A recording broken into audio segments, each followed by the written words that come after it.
Very often we can forget the me in the us. And also very often we forget the us in the me. So it's kind of important to reflect on both. As a couple, what have we done lately that has lit us up?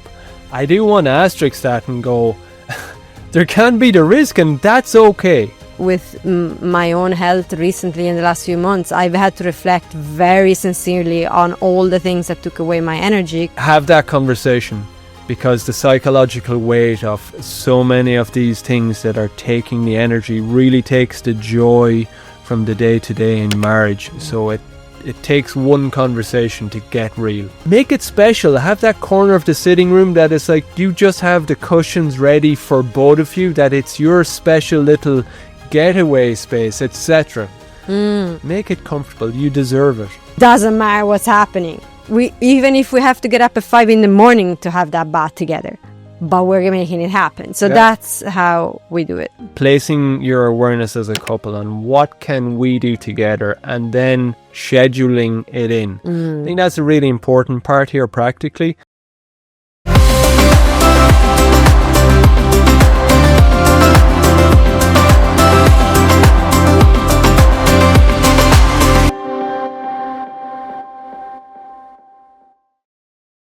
Welcome into the He Wants, She Wants Marriage podcast.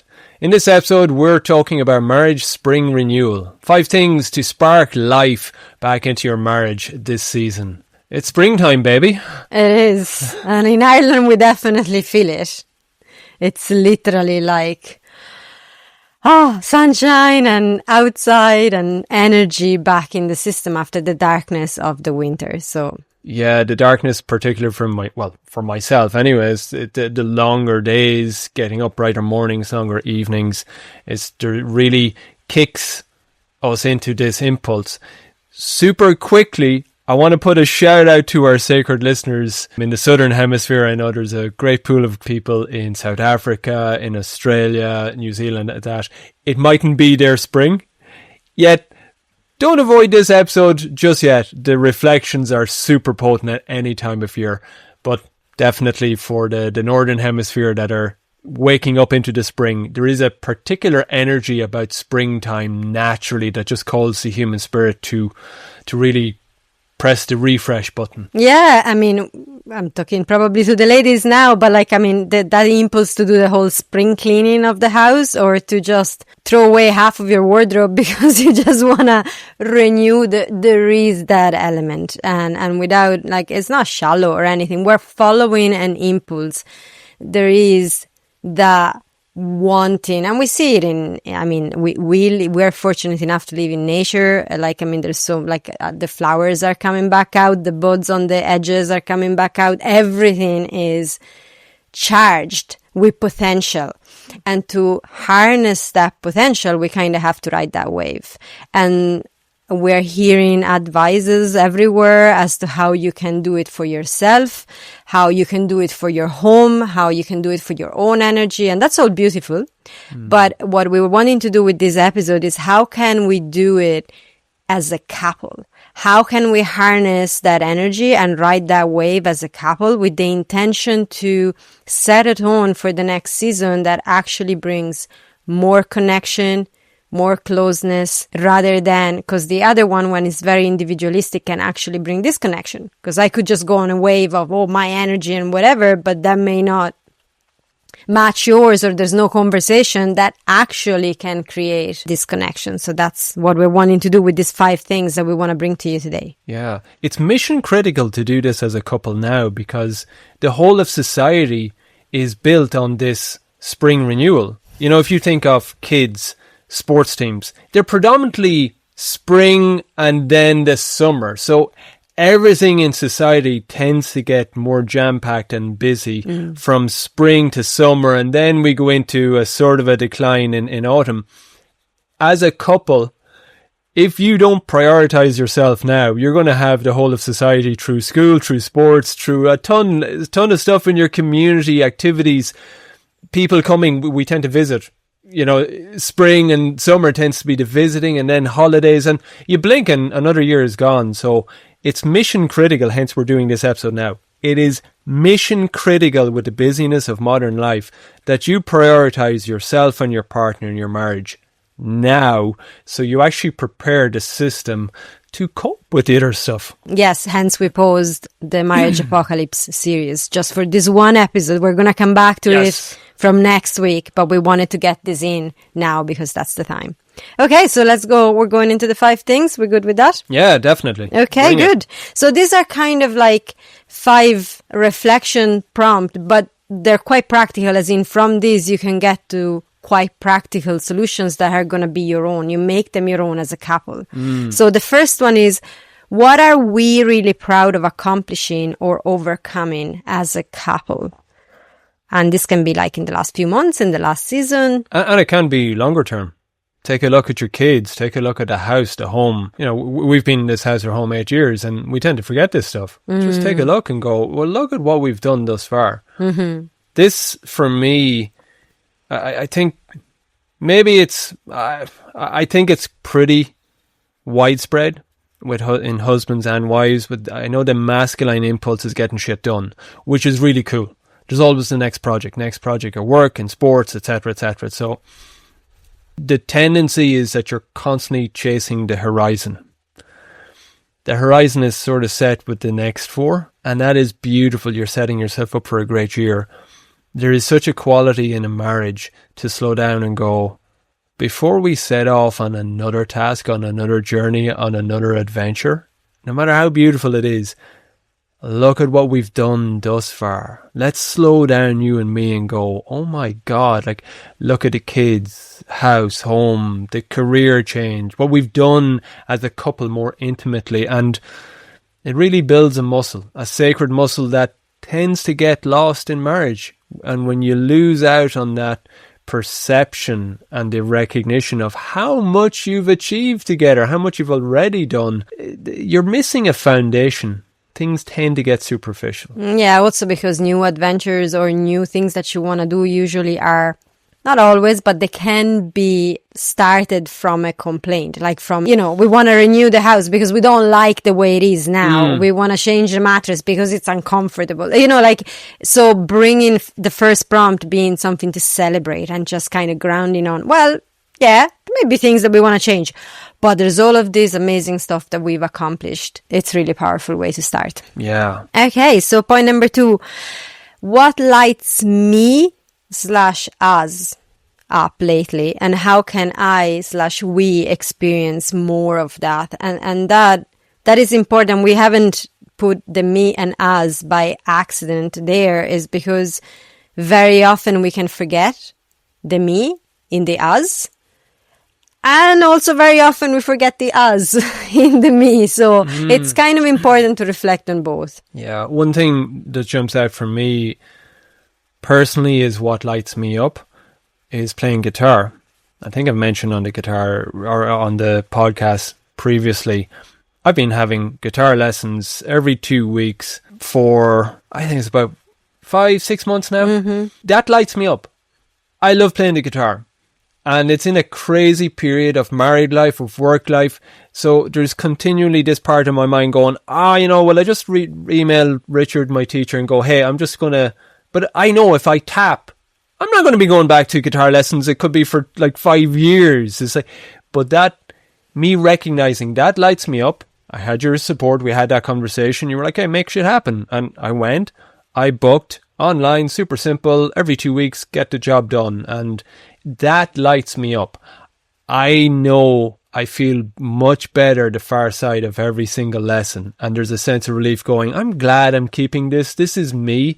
This lights me up. It's really supportive. And how can we get more of that in? Starts a conversation. Because yes, that might be something, I'm not playing guitar, you're doing it. But it's us together that are looking at the next season and going, well, it's important that those days are kept free because that thing is going on.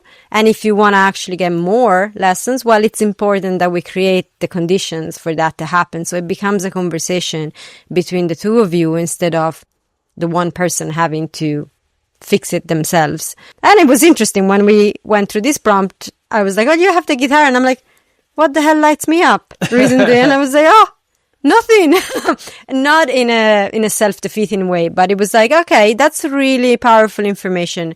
In the business of everything, I have not made time, because I have things that light me up, but I have not made time to honor those things. So that's, if that comes up for you, it's not to beat yourself up. It's important information. And together you have this conversation. Okay, how can we get more of it in? So the next one is, well, just sorry. No, it's perfectly fine. We spoke to the me-centered one. Yeah.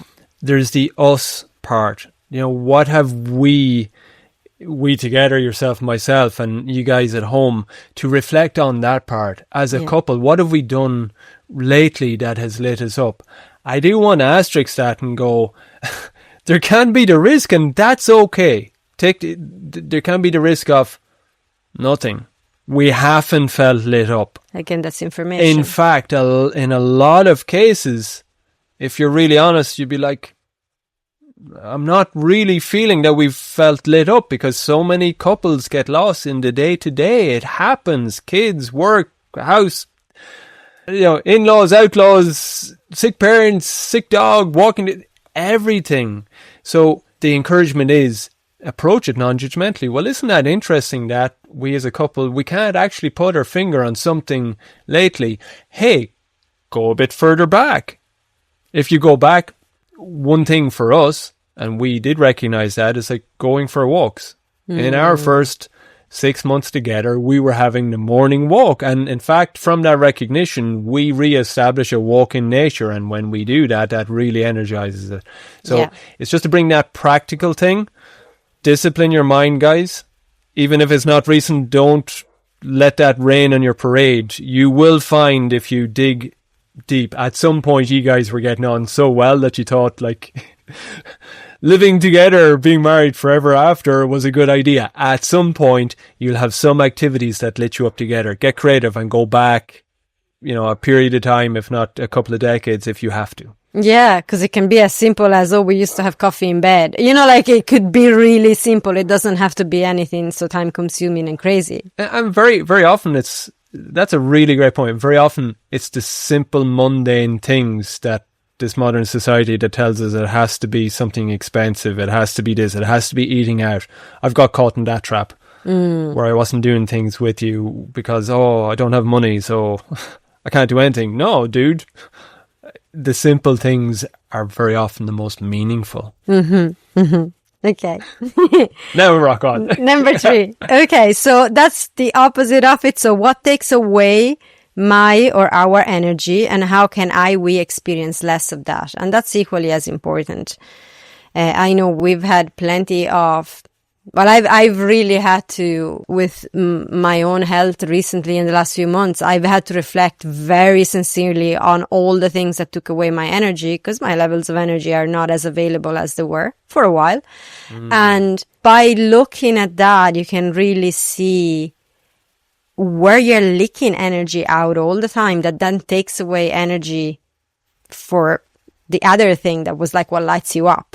So the two things really are important to look at together. Yeah, it must happen. It's one of the most avoided conversations in marriages, because this reflection here alone will bring up some of the most avoided conversations that you as a couple are avoiding having, and you're paying a massive price. So it's a super powerful prompt. I encourage everybody to take that look and have the courage to be the partner and go, let's do this. Let's get real. Spring cleaning, because that's in the house. What do you do in spring cleaning? It's like you go into the shed, it's like, let's rip all this stuff that we've been hoarding, let's get rid of it. And there's a great sense of liberation. I know in getting things done, that productivity methodology, the dude says, he's like, of all the things that he does, he will get, these people are paying him astounding amounts of money, and his number one thing he does is one day in their office coaching them, telling them they're not allowed to do anything. They can't take a phone call, they can't email, they've got to throw out everything that they're not going to use again. And what he says is, at the end of that day, is they have this unleashing that evening, they have dreams and visions and fantasticness, because why? They got rid of what was holding them back. when people at home have that discipline to go, okay, let's talk about the in-laws, let's talk about that friend, let's talk. The in-laws are the first thing that comes up, isn't it? Well, oh my God, I mean, we've done some spring cleaning in that department. Fetch me musket.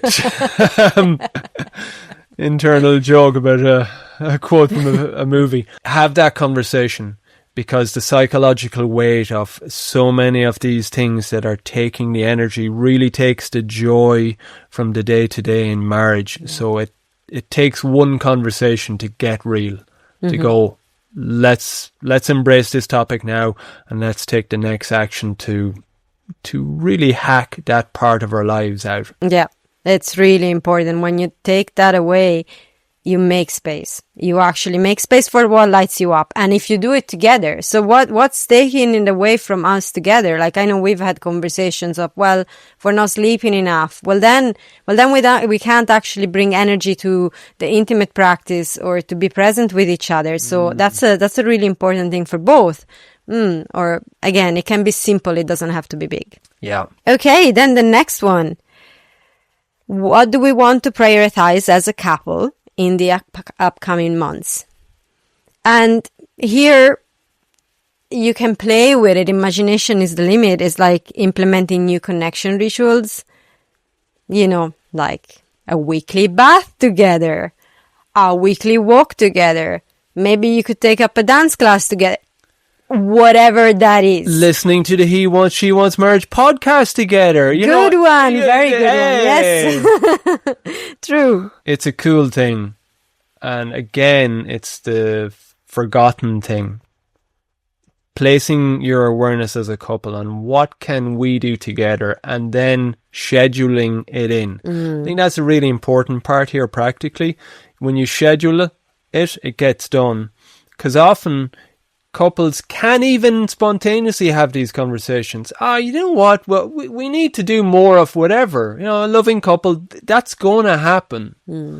I know it's our case study historically was car rides. We go on a journey together. Oh man, rockets of desire here, there and everywhere. Like, if we could have just tapped those and let that flourish into our lives, I think we wouldn't have met half the marital issues that we did if we just really tapped in and scheduled all of those cool ideas.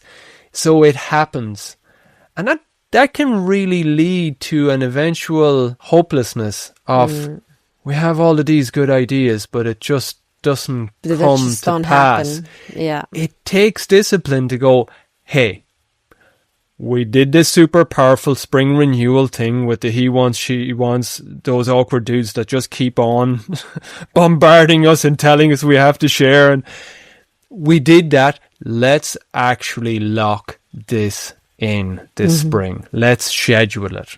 Let's bring it from the spark of a good idea into a full bushfire of we're doing this shit and we're doing it every day, every week, or, whatever that is. Make it happen. Yeah, because everything else is scheduled, isn't it? Like, the sport of the kids is that day of the week or those days of the week. The in-laws come in for dinner, well, it's every Saturday, isn't it? Or, so things are scheduled, and then the stuff that would be prioritizing you as a couple is the one that maybe sometime gets put in the cracks when coincidentally there's a bit of time.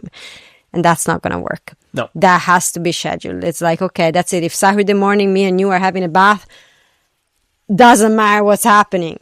Even if we have to get up at 5 a.m. to have that bath together, but we're making it happen. So that's how we do it. Yeah. Okay. Then final one. This is about how do we spring clean our home together. And this is like one of those topics that I'd say probably half the husbands are just going, oh my God, I have a headache right now just hearing that. I am not talking about actually cleaning per se, but what I'm talking about is checking in with each other. Your home is your nest. It's actually the space where all your connection time, especially now we work from home, but if you're working away from home and home is the place where you come back to and you connect with each other in the evening and at the weekends, that's your nest. And there's going to be things like I've discovered just a couple of days ago that you hate the thing where we have the keys hanging, you know, the car keys and the house keys, that thing, you were like, oh, can we just get rid of that thing? It's there 8 years. I didn't know you hated that thing.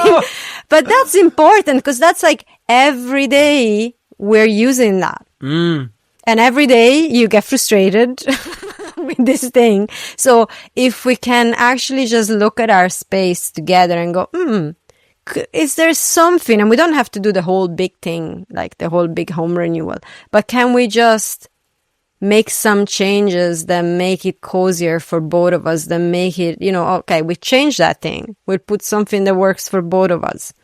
That's one little step, but it makes a difference because it's a daily thing. It's, what's that Danish term? I think it's hygge. Hygge, yeah. Hygge is how you pronounce it. And I've read a couple of books on that.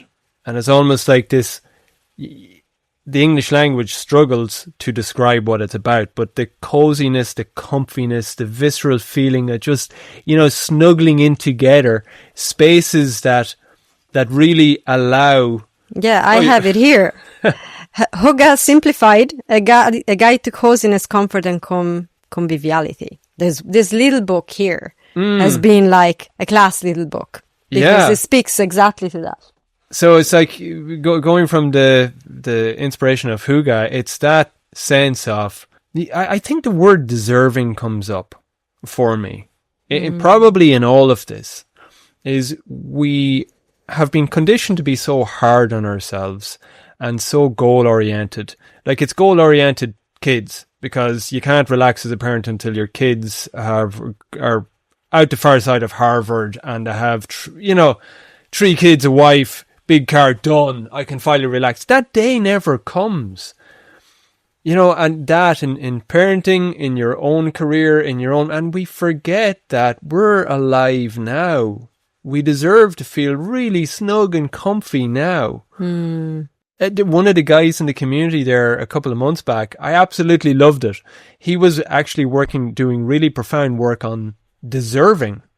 He done amazing work. He was on several coaching calls, and what was really amazing about it, he took it home and he got super practical, and he came in one of the days and he was like, you know what, there was that chair, Mark, and he was telling myself and the guys, and I felt really inspired by it. It was cool. He's like, there's this chair. He's like, it's been there years in my house and it's never bloody comfortable. And he just, from a sense of deserving, he said, I looked at it. He's like, I work really hard. I do a physical, really tough job during the day, and I want a chair where when I come home, my whole body sinks into it. And I was like, I didn't say the word hygge, but that's the essence of it. It's like, get that chair or make that space. Get that space for yourself and, yourself and your partner where you can, when you do sit down and have a cup of coffee, make it special. Have that corner of the sitting room that is like you just have the cushions ready for both of you, that it's your special little getaway space, etc. Make it comfortable. You deserve it. You really deserve it. And again, it can be very simple things, because one can listen in and go, oh, but we need a budget for that. Can be super simple things that make such a difference in the feeling of it. And sometimes it's ultimately only just declutter and uncover those corners of coziness in your home just by getting rid of some stuff rather than adding new things. So it can be very simple. But if you're doing it together, you can have a conversation on this rather than, again, all of these things can be bringing disconnection. And when we're actually doing it together and have a conversation, they do the opposite. They bring connection. Well, one major spring thing as it happens, and it was before this episode, but one thing that I'm doing, and it's for the whole family, it's not just for ourselves, but in our backyard. People have been listening in. I've definitely mentioned Be the Husband She Brags About podcast, the horses. We've got 8 horses. We've a full, almost mini working farm in our backyard. But like the space over years, hey, horses, backyard, it's a farmyard, muck and dust, and it's like all the walls were really caked up with all this dirt, and I, for years, had always put it off. Oh, wouldn't it be nice someday to just clean that down? Wouldn't it be nice? And it felt like such a massive project that it's like, I have enough shit to do. You know, I'm not scrubbing that shit. It's like, I always put it off. The last couple of months, I've been tidying up the backyard, as you well know. And guys, the surprise and the thrill on Matilda's face, the girls who went out, I've scrubbed, the walls down, on what was really dirty and black is now sparkling white. I feel good. You feel good. The girls, it's like, hey, we're going to tidy this place up because, if we're going to have horses, I want us to have a yard where we go out and feel inspired. Not a yard that is like by default dirty as shit and we just go in. You want to get the job done and get out. It's really tending to that. And I found that deeply inspiring. Yeah, and ideas start coming, as we said, when you just start doing this, like the girls, we could put flowers here, we could do this, we could do that. It brings a new energy to everything. You watch it. This is not just a theoretical thing. We sit down and we do like these 5 prompts and do a bit of journaling on it.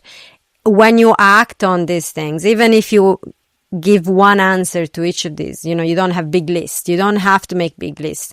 One answer, one next thing that you can prioritize together, one next thing that you can read off, one next little change in a room. Watch what happens to the energy of you as a couple, of your entire family if you've got kids. It's going to change, and it's going to have an impact also on, your mental health, physical health, your work, your everything, because it spreads from that unit of you and your partner doing this together. There's one story that, it's another one, I think you're blue in the face, Toto Wolff. I am. You are blue in the face. I have mentioned before in the other pod, but it's such a powerful example, and it's the ultimate spring clean and the practical results of it. Toto Wolff is the principal, he's the director of performance, CEO at Mercedes-Benz Formula One team. When he took over that team, when he was on the day of interviewing, the first meeting to see would he take over the leadership of that team, he was in the waiting area of the main Mercedes headquarters, and he noticed that there was a used coffee cup, a little bit spilled on the table, and the plastic lid on the table. And then he looked at the magazines and the newspapers, and they were 2 and 3 weeks out of date, and some of the magazines were several months out of date, and they were sort of scattered there. And a part of Toto Wolff's genius was he recognized that I already know what the issue is, why this team is not winning. From the coffee cup and the disorganization of the magazines. And he went into that meeting and he said, I know how to make you world champions. Yeah. And some of them kicked back and said, that's ridiculous. But he knew, hey, if there's a mess there, as you do one thing, you do all things. So he set about the ultimate spring clean. And they ended up winning 8 world championships in a row. There you go. Unbelievable, almost unheard of. So I bring that example. My masculine heart loves that, the systems element of it. But the encouragement is to people at home is to do your own version of a Toto Wolff. Notice the space, notice the systems. And when you take an enthusiastic approach to it as a couple, you're not going to win 8 world championships, but your equivalent of happiness and health and connection and trust definitely is possible. Yes, absolutely. So there you go. You've got some homeworks to do. Yeah, it's going to be an awesome spring and an awesome summer, autumn, an awesome 2026 for all of you that go along with this. As always, share this with your partner. That's the call to action. Share it with your partner, and most importantly, lead that conversation. So, until the next episode, between now and then, dare to go get what you want in marriage. Bye, guys. Bye.